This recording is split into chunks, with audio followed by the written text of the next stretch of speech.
Jadi tajuk malam ni tabarruk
Assalamualaikum warahmatullahi wabarakatuh.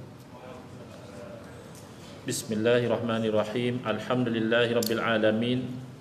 Wa afdalus salati wa atammu taslim ala sayyidina Muhammadin wa ala alihi wa sahbihi ajma'in. Rabbi shrah li sadri wa yassir li amri wahlul 'uqdatam min lisani yafqahu qawli. Subhanaka la ilma lana illa ma 'allamtana innaka antal alimul hakim. Allahumma akhrijna min zulumatil wahmi wa akrimna binuril fahmi waftah alaina bima'rifatil ilmi wa sahhil akhlaqana bil hilm waj'alna mimman yastami'una al-qawla fayattabi'una ahsana. Allahumma ati nufusana taqwaha wa zakkiha anta khairu man zakkaha anta waliyuha wa maulaha. Allahumma arinal haqqa haqqan warzuqna ittiba'ah wa arinal batila batilan warzuqna ijtinabah. Allahumma anfa'na bima 'allamtana wa 'allimna ma yanfa'una wa zidna ilman wa huda, amma ba'd. Alhamdulillah, muslimin, muslimat tak ada ya? Belum lagi ya. Muslimin, hadirin yang saya hormati, malam ni insya-Allah kita akan sambung pembentangan bagaimana kita umat Islam ahli sunnati wal jamaah menolak kekeliruan golongan literal golongan yang zahiriyah melampau terlampau terikat dengan zahir daripada teks sehingga tidak memahami konteks sebenar ayat suci Al-Quran dan juga hadis-hadis Nabi sallallahu alaihi wasallam, membawa kepada perbezaan di dalam memahami apa yang disebut sebagai tauhid uluhiyah. Tauhid uluhiyah ini dari segi persamaan antara umat Islam ahli sunnah wal jamaah dan golongan yang berfahaman literal adalah sama-sama kita setuju bahawa tidak boleh. Tidak boleh di sini maknanya haram. Bukan haram semata-mata, bahkan syirik untuk menyembah selain daripada Allah Subhanahu Wa Taala, ataupun dengan arti kata lain untuk menuhankan lain daripada Allah tu tak boleh, haram, bahkan syirik ya, boleh jadi kafir lah kalau sampai mengatakan ada lain daripada Allah Taala Tuhan. Itu sama ya, tidak ada beza. Cuma perbezaan adalah golongan literal mereka itu menjadikan konsep tauhid uluhiyah ini sebagai alat ideologi untuk melarang, mengharamkan, bahkan mensyirikkan amalan-amalan tawassul, tabarruk ziarah kubur dengan arti kata yang tertentu dan lain-lain. Bukan ziarah kubur semata-mata. Kalau ziarah kubur semata-mata, golongan literal juga tidak melarang. Tapi kalau ziarah kubur dengan tabarruk, misalnya mengambil berkat, ataupun ziarah kubur dengan adanya tawassul, apatah lagi istighasah, maka yang demikian itu dianggap haram, bahkan syirik, kerana dianggap beribadah kepada selain daripada Allah Subhanahu Wa Taala. Sementara di sisi ahli sunnati wal jamaah, amalan tawassul, tabarruk, mengambil berkat, ziarah kubur dengan tujuan untuk mengambil berkat ataupun bertawassul dan lain-lain, itu bukan menyembah kepada selain daripada Allah Subhanahu Wa Taala. Kalau menyembah kepada selain daripada Allah Subhanahu Wa Taala, itu kita sepakat hukumnya haram dan syirik. Tetapi tawassul, tabarruk, ziarah kubur itu bukan menyembah selain daripada Allah Subhanahu Wa Taala, tetapi itu pada hakikat adalah melakukan interaksi. Kita itu bermuamalah, berinteraksi dengan apa yang disebut sebagai asbab. Asbab plural kepada sabab. Sabab satu, ya, jamaknya asbab, iaitu sesuatu yang diikuti oleh sesuatu yang lain, dikaitkan dengan sesuatu yang datang selepas daripada itu. Yang dahulu itu dinamakan sabab, yang kemudian itu dinamakan musabbab, cause and effect, ya. Bila makan dahulu berlaku kenyang, maka kita kata makan sebab kepada kenyang. Bila berlaku kita berobat, berlaku sembuh daripada penyakit, maka kita katakan berobat itu sebab kepada sembuh. Baik. Jadi di sisi kita tawassul asbab, berlaku kita bertawassul, berlaku Allah Ta'ala perkenankan doa kita. Hakikatnya yang berkenankan doa adalah Allah. Jadi dah selesai bab tawassul. Hari ini kita akan pergi kepada tabarruk. Tabarruk daripada perkataan bahasa Arab, ya, tabarraka yatabarraku tabarrukan. Mudah fahamnya, ambil berkat. Berkat juga daripada perkataan bahasa Arab, iaitu barakah. Secara gambaran umumnya, al-barakatu ziyadatul khair. Yang dikatakan keberkatan itu adalah bertambahnya kebaikan. Jadi kita ambil berkat, kita berinteraksi dengan sebab, tujuannya supaya bertambah kebaikan. Jadi yang ini keliru dalam fikiran golongan literal. Mereka keliru menganggap tak boleh ambil berkat. Sebahagiannya membenarkan ambil berkat, tapi dia ada dia punya perincian dia. Di sisi kita ambil berkat ini boleh, bahkan dilakukan oleh para sahabat di hadapan Nabi SAW, dan baginda tidak melarang. Kalau tak boleh, nescaya Nabi SAW larang.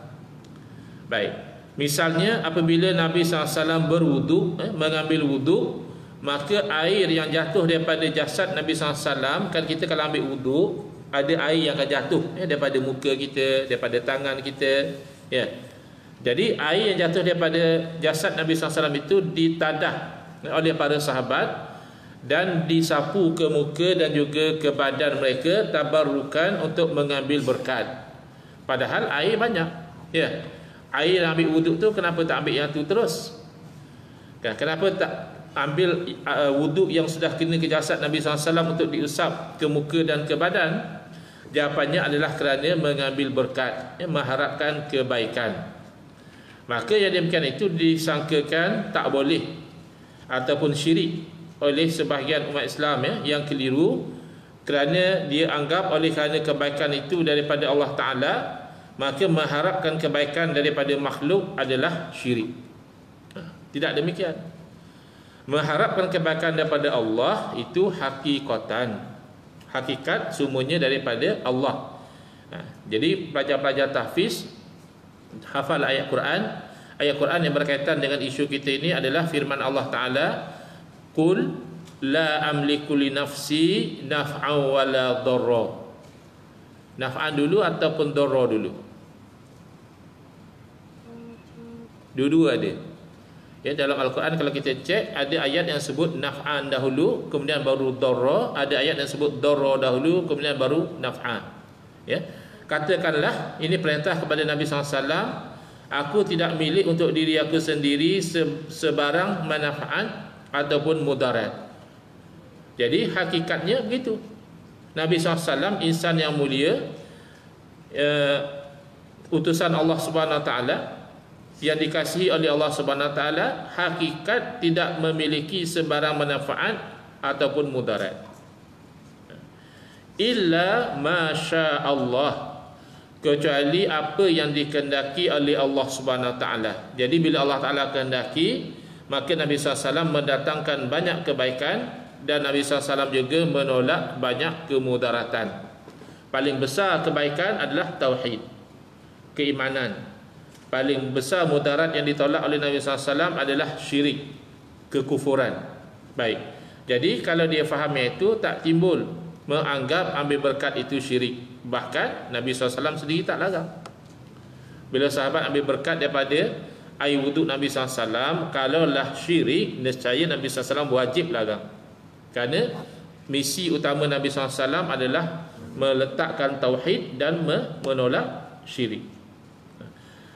Bahkan bukan itu saja, baginda sendiri apabila tahallul, kan buat haji ataupun umrah, ada tahallul, keluar dari ihram, sudah jadi halal balik perkara-perkara yang dalam ihram tak boleh dilakukan.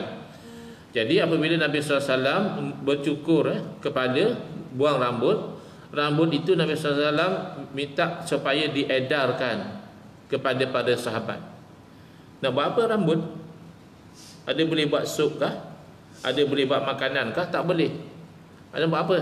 Nak buat baju? Tak boleh. Iaitu liyatabarraku bihi, supaya sahabat-sahabat boleh mengambil berkat daripada rambut tersebut. Jadi jelas tak syirik. Kalau syirik, mustahil Nabi SAW yang anjurkan begitu. Bahkan sahabat Nabi faham memang rambut itu untuk ambil berkat. Antaranya Sayyidina Khalid bin Al-Walid radhiyallahu anhu meletakkan 3 helai rambut Nabi SAW di dalam kain serban beliau dan bawa dalam peperangan. Dan Sayyidina Khalid bin Al-Walid radhiyallahu anhu memberitahu kepada orang ramai, semenjak daripada saya letakkan rambut Rasulullah dalam kain serban saya, senantiasa Allah beri kemenangan kepada saya dalam peperangan. Baik, yang bagi kemenangan siapa? Allah atau rambut? Allah. Habis apa susah-susah letak rambut dalam kain serban? Itu namanya ambil berkat. Itu hanya sebab. Seperti mana kita kata yang memberi kenyang siapa? Allah atau nasi? Allah. Habis apa susah-susah pakai nasi? Nasi itu asbab. Maka kita itu berinteraksi dengan asbab. Bahkan di dalam Al-Quran ada kisah bagaimana seorang Rasul mengambil berkat daripada pakaian ataupun baju seorang Rasul yang lain, iaitu Nabi Yaqub alaihissalam ketika diuji oleh Allah Subhanahu Wa Taala dengan masalah mata, iaitu sembuh daripada masalah mata itu apabila diusap dengan baju anak kandung beliau sendiri, iaitu Nabi Yusuf alaihissalam. Padahal yang menyembuhkan penyakit siapa? Cuba tengok dalam Al-Quran sebut wa idza maridtu fahuwa yashfin. Atas lisan Nabi Ibrahim alaihissalam, apabila aku sakit maka dia, yakni Allah yang menyembuhkan. Habis kenapa apa cerita pula dengan baju ni? Yang menyembuhkan Allah adalah hakikat. Adapun usap dengan baju itu adalah sebab. Maka baju itu menjadi sebab kepada kesembuhan dengan izin Allah. Jadi tak ada beza pun. Ya, orang yang makan Panadol kerana pening, dia masih wajib berkeyakinan, dia masih wajib beriktikad bahawa yang menghilangkan pening dia adalah Allah. Tak boleh dia berkeyakinan bahawa yang menghilangkan pening adalah itu kuasa Panadol menghilangkan pening. Tidak. Panadol tidak berkuasa menghilangkan pening. Cuma kita itu berinteraksi dengan sebab. Biasanya lepas makan Panadol hilang pening. Maka berdasarkan kebiasaan itulah kita berinteraksi dengan sebab. Itu tidak salah. Yang salah kalau kita beriktikad bahawa makhluk memberi kebaikan dan juga menolak keburukan secara hakikat, itu tidak boleh. Kisah bagaimana kekeliruan ini boleh juga tertimpa kepada orang yang berilmu, iaitu guru kepada Syekh Ibn Utsaimin. Guru kepada Syekh Ibn Utsaimin, bahkan Ibn Utsaimin itu sendiri adalah orang yang berilmu, termasuk antara tokoh ulama Arab Saudi yang kontemporari yang terkenal. Guru beliau dikenali sebagai Syekh As-Sa'di, masyhur dengan tafsir beliau. Dikenali sebagai tafsir As-Sa'di, ada 4 jilid. Maknanya orang alim lah. Guru kepada Syekh Ibn Utsaimin ni bukan orang jahil, orang alim. Boleh susun kitab tafsir 4 jilid. Tapi masih lagi, oleh kerana mungkin ada cara berfikir yang sedemikian, keliru dalam memahami masalah ambil berkat. Jadi kejadian ketika itu orang-orang sedang melakukan haji ataupun sedang bertawaf di keliling Kaabah, hujan turun dengan lebat. Hujan di Mekah ni jarang, macam di Malaysia tadi pun hujan, semalam pun hujan, itu dah biasa ya. Di Mekah ni jarang-jarang hujan, tapi ada kalanya hujan tu lebat. Bila hujan lebat, daripada kalau siapa yang pernah pergi ke Makkah ataupun pernah lihat gambar, di Kaabah itu dia ada satu yang namanya pancur emas. Dia macam satu parit longkang kecil di atas daripada Kaabah tu. Jadi kalau hujan, air turun daripada pancur emas tu. Jadi orang-orang yang tawaf ataupun berada di sekeliling Kaabah itu, ramai yang pergi ke bawah pancur air itu, tadah air hujan itu, ambil berkat. Jadi mereka minum daripada air hujan yang turun daripada pancur emas itu, dan mereka mandi atau basahkan badan mereka dengan air tersebut. Jadi polis-polis di situ di Arab Saudi itu, dia marah kepada orang-orang yang ambil air itu untuk minum kerana kata dia itu syirik. Menganggap bahawa air yang turun daripada pancur Kaabah itu ada berkat, mereka sangkakan syirik. Jadi mereka halau syirik kata dia, syirik, dia suruh pergi.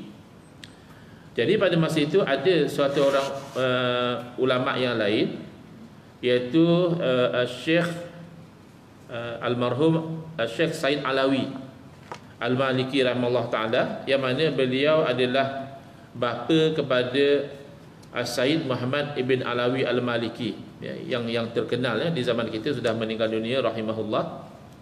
Jadi mereka yang dihalau oleh polis Saudi tadi pergi ke halaqah ilmu, kan di Masjidil Haram, bahkan di Masjidil Nabawi juga. Orang-orang alim, orang-orang yang berilmu, dia beri masing-masing itu kawasan untuk dia mengajar. Biasa di tiang-tiang lah ini tiang syekh mana, ini tiang syekh mana, menyampaikan ilmu. Jadi mereka pergi ke situ dan mengadu kepada almarhum Said Alawi Al-Maliki bahawa polis tidak membenarkan mereka ambil berkat daripada air hujan yang turun daripada Kaabah. Jadi mereka minta apa sebenarnya, boleh ke tak boleh. Mereka confused, mereka sangkakan boleh, tapi polis tak bagi. Jadi mereka minta pencerahan, penjelasan daripada almarhum Said Alawi Al-Maliki. Jadi kata Said Alawi Al-Maliki, kata dia boleh, tak ada masalah, boleh ambil berkat. Jadi bila mereka dapat panduan ataupun fatwa sedemikian daripada orang alim yang besar yang dihormati di sana, mereka lega lah. Ini takat polis je, ini ulama besar dah bagi fatwa. Jadi mereka pergi semula untuk mengambil air hujan tersebut dan mandi, minum dan sebagainya. Lalu polis-polis ni halau lagi, syirik kata dia. Jadi orang ni bila dah dapat fatwa, dia confident. Dia kata apa pula syirik? Syekh Alawi kata boleh. Mereka dah tak hirau dengan arahan daripada polis supaya jangan ambil air daripada pancur emas tersebut, sebab dah dapat fatwa daripada ulama besar. Jadi polis-polis ni pun susah hati, macam mana nak buat. Jadi okey, bila dilarang mereka berhenti. Sekarang bila dilarang, dah mereka kata, ada ulama kata boleh. Jadi polis pergi kepada halaqah ilmu yang dikendalikan oleh almarhum Syekh Sa'di, guru kepada Syekh Ibn Utsaimin. Mengadulah, cerita hal tadi ketika mereka ni buat kerja macam ni, kami dah larang, mereka dah pergi. Tapi mereka datang semula, bila kami larang mereka kata Syekh Said Alawi mengatakan boleh ambil berkat dengan air hujan itu. Lalu Syekh As-Sa'di ambil kain, kan di sana orang Arab dia ada kain dia tu kan, dia letak di kepala dia. Dipanggil apa tu? Toilasan ya. Letak di kepala dia. Lalu dia pergi ke tempat Said Alawi, bagi salam, minta izin untuk bertanya. Ini bagus ya, adab sesama ulama, walaupun dia pun ulama, yang sana pun ulama, maknanya sama-sama setaraf lah ya. Dan juga ada perbezaan pandangan nampaknya. Bagi dia ambil berkat itu tak boleh, sedangkan Syekh Alawi mengatakan boleh, masih lagi saling menghormati. Jadi dia bagi salam, minta izin dan bertanya, benarkah ya Tuan Said memberitahu kepada orang ramai bahawa pada air hujan itu ada keberkatan, boleh ambil berkat. Jadi Said Alawi menjawab, ya betul, bahkan pada air hujan tersebut ada 2 keberkatan. Jadi Syekh Sa'di terkejut, kerana dia sangkakan mungkinlah kot polis ni tersilap faham ya. Mungkin Syekh Said Alawi akan mengatakan, oh saya tak kata begitu ya, orang ramai yang salah faham apa yang saya sampaikan. Tapi rupanya Said Alawi bagi tahu, ya memang ada keberkatan, bahkan ada 2 keberkatan. Jadi Syekh As-Sa'di bertanya, macam mana boleh jadi macam itu? Macam mana pula boleh ada berkat pula? Jadi kata Syekh Said Alawi, dalil daripada ayat Al-Quran. Keberkatan yang pertama adalah keberkatan Kaabah itu sendiri. Inna awwala baitin wudi'a lin-nasi lalladzi bi Bakkata mubarakah. Sesungguhnya awal-awal rumah yang diletakkan sebagai tempat ibadah itu adalah yang berada di Makkah, yang diberkati rumah itu. Jadi dengan nas Al-Quran, Kaabah itu mubarak. Kaabah itu adalah yang diberkati. Itu satu keberkatan. Kan air itu turun dari Kaabah. Yang kedua adalah keberkatan air hujan. Wa nazzalna minas samai ma'an mubarakah. Dan kami turunkan dari langit itu air yang diberkati. Jadi terkejut. Syekh As-Sa'di terkejut, macam mana kata dia boleh saya tu terlepas tentang 2 ayat ni. Dia kata subhanallah. Ini bagus dia ya.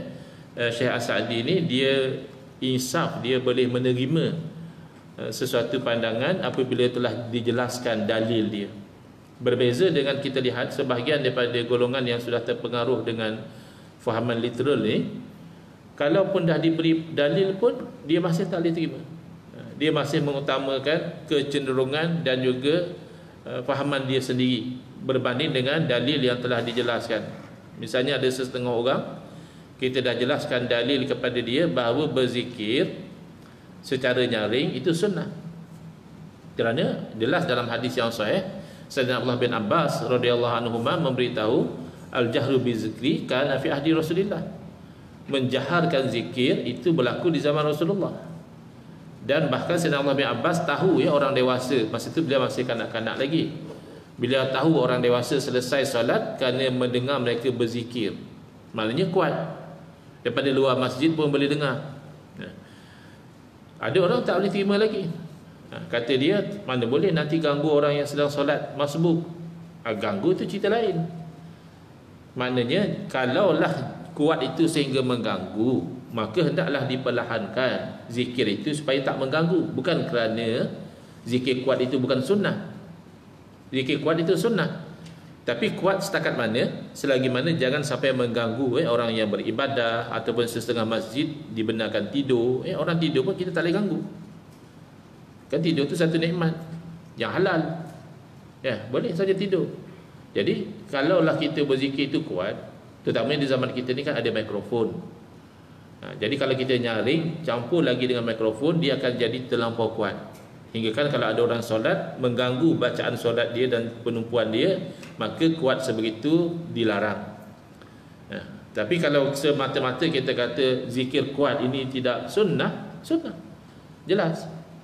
Bahkan ulama-ulama daripada Arab Saudi pun berfatwa demikian kerana dalilnya jelas. Cuma ulama kita menggabungkan dalil yang pelbagai. Ada dalil yang menunjukkan bahawa membaca Quran sehingga ganggu orang sembahyang pun dilarang. Maka demikianlah zikir pun kalau mengganggu orang sembahyang dilarang. Ya, zikir itu kuat boleh, kuat sekadar yang tidak mengganggu. Jadi ada ya sebahagian daripada umat Islam yang terpengaruh dengan fahaman literal ini, dia sudah jadi degil. Kata bawalah dalil macam mana pun, kita teranglah macam mana pandangan ulama, dia tak boleh terima. Tapi ulama sendiri, walaupun dia berpahaman asalnya ambil berkat daripada air hujan itu tak boleh, tapi setelah diterangkan dalil, dia terima. Cuma dia kata subhanallah, maha suci Allah, bagaimana sampai boleh terlepas daripada fahaman saya tentang ayat Quran ni. Ada 2 ayat Quran yang dibacakan tu. Lalu dia minta izin. Dia kata jazakallahu khairan, terima kasihlah, moga Allah memberi balasan kepada kamu, balasan yang baik. Saya minta izin untuk pergi dahulu. Tapi almarhum Said Alawi kata tunggu dulu. Tunggu dulu Tuan Sa'di.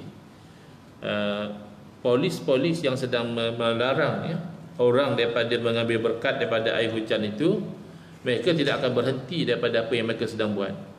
Sebab dia rasa dia betul. Dia rasa dia sedang jalankan tanggungjawab melarang orang daripada buat benda syirik. Dan dia hanya akan berhenti kalau dia melihat orang seumpama tuan melakukan benda itu. Jadi maknanya itu maknanya seolah-olahnya berfatwa dengan perbuatan. Ya. Ini ulama besar. Dia pun ini yang dianggap sebagai guru ya, oleh polis-polis tadi, dia pun ambil berkat juga.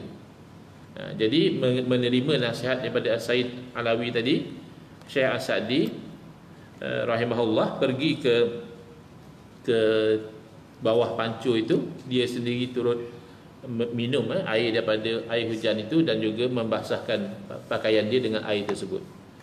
Jadi bila polis-polis tengok, oh sini tok guru kita pun ambil berkat juga, jadi mereka pun pelan-pelan pergi dari situ, tidak lagi mengganggu umat Islam yang mengambil berkat daripada air hujan yang turun daripada pancur emas, pancur yang ada di atas Kaabah itu.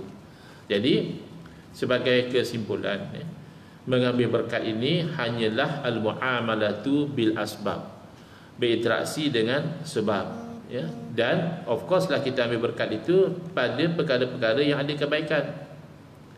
Bukan kita ambil berkat daripada perkara-perkara yang buruk misalnya. Ya, orang tidak ambil berkat daripada benda-benda yang kotor, ya. Ambil berkat daripada arak misalnya, mana ada macam itu. Ya, ambil berkat daripada najis misalnya, tak ada. Orang ambil berkat daripada benda-benda yang baik, pakaian orang soleh, ya, ataupun air daripada wudu, ya. Sebab itulah kadang-kadang pun orang dia ambil air daripada kesan wudu daripada orang-orang Islam itu dengan tujuan untuk berubat sebagai rawatan, kerana ada kebaikan daripada kesan wudu orang-orang Islam, ada kebaikan daripada kesan minum ya, orang Islam minum juga ada kebaikan di situ, dan itu tidak bercanggah dengan hukum hakam agama kita. Boleh saja, tak nak ambil berkat pun tak apa ya. Ada orang tak nak ambil berkat, tak apa, bukan wajib, tapi juga bukan haram dan juga bukan syirik. Baik, timbul persoalan, katanya ambil berkat daripada rambut Nabi SAW. Boleh ya? Zaman Nabi bagi-bagikan rambut, sahabat ambil berkat daripada rambut Nabi. Soalannya, yang kita ambil berkat sekarang ni memang rambut Nabi kah? Atau takkan bukan rambut Nabi? Jadi jawapan kita, itu adalah isu yang kedua. Yang kita bincang adalah boleh ke tak boleh ambil berkat dengan rambut Nabi SAW, itu isunya. Tapi bila ada satu helai rambut depan kita, dikatakan itu rambut Nabi SAW, adakah benar itu rambut Nabi atau tidak, itu isu yang kedua. Kena perhatilah. Macam kita percaya apa benda pun mesti tengok orang ni, adakah orangnya boleh dipercayai, mana buktinya. Kamu kata ni rambut Nabi, mana dia punya catatannya, ambil daripada siapa, tentu ada catatannya. Kalau sekadar orang tu mengaku ini rambut Nabi lalu kita percaya, kena pula dia kata kalau nak pegang rambut ni aku kenakan bayaran RM1 misalnya, kan itu adalah satu asas untuk kita merasa ragu-ragu. Kerana tidak sedikit orang ingin mengambil peluang atas nama agama. Jadi kalau orang tu tak sampai mana, tak tahu dia ambil rambut tu daripada mana, maka kita ada hak untuk tak nak percaya. Kita ada hak untuk masa ragu-ragu, ini mungkin bukan rambut Nabi, dia saja nak cari untung. Jadi siapa yang nak pegang rambut Nabi ni, dia charge berapa bayaran misalnya. Kita ada hak lah untuk ragu-ragu, sebab bukti tak ada.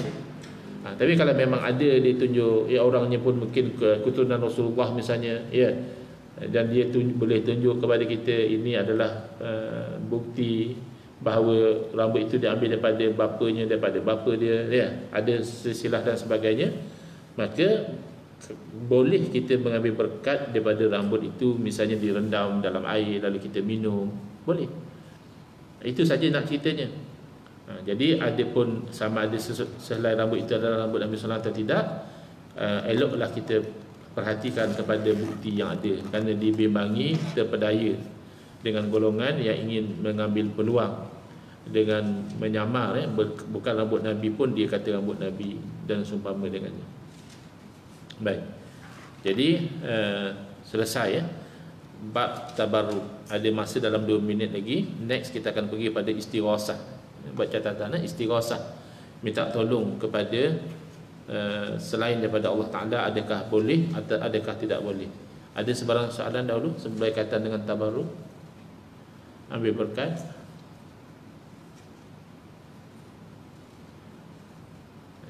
Baik, saya ingat kalau nak sambung istighasah pun akan jadi tergantung. Istighasah maknanya minta tolong. Itu next kuliah insyaAllah. Apa hukum kita meminta tolong kepada makhluk? Bismillahirrahmanirrahim. Alhamdulillahirabbil alamin, wassalatu wassalamu ala asyrafil anbiya'i wal mursalin wa ala alihi wa sahbihi ajma'in. Allahumma shrah sudurana wa ahsin akhlaqana wa azim ujurana wa nawwir qulubana bi nuri hidayatika kama natarada bi nuri syamsika abadan abada bi rahmatika ya arhamar rahimin. Walhamdulillahirabbil alamin. Amin ya rabbal alamin.